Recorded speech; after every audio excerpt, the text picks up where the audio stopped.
اپنے اساتذہ کرام کے شفیق ہاتھوں سے دستار فضیلت اپنے سروں پر سجاتے ہوئے فارغین جامعہ اسلامیہ اشاعت العلوم عکل کوہ کے دلوں کی کیفیت صرف محسوس کی جا سکتی ہے، بیان نہیں۔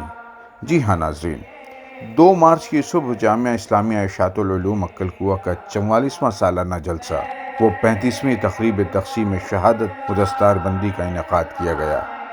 بانی جامعہ حضرت مولانا غلام محمد وستانوی کی صدارت میں یہ عظیم الشان جلسہ جامعہ کے قرب تکمیل ملک کے سب سے بڑے ڈائننگ ہال کم ملٹی پرپز ہال میں منعقد ہوا۔ ملک و بیرون ملک کے مہمانوں کے علاوہ جمیع اساتذہ جامعہ، فارغین کے والدین، دیگر وابستگان جامعہ کے ساتھ ساتھ طلباء کی کثیر تعداد موجود تھی۔ فارغین کو مہمانوں ہی کی طرح بہت وسیع خوبصورت سٹیج پر بٹھایا گیا۔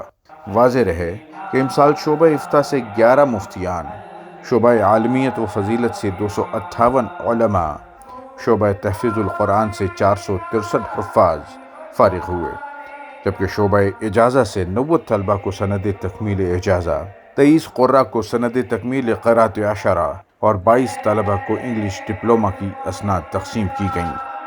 طلباء نے اس موقع پر قرات، حمد، نعت و مذاکرہ جیسے کئی خوبصورت پروگرام پیش کیے، جسے مہمانوں نے پسند بھی کیا اور بچوں کی حوصلہ افزائی بھی کی۔ مہمانان کرام کی ناصحانہ گفتگو کے بعد اسناد تقسیم کی گئیں۔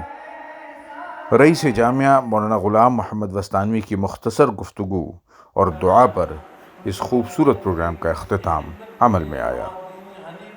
Report team الوستانوی۔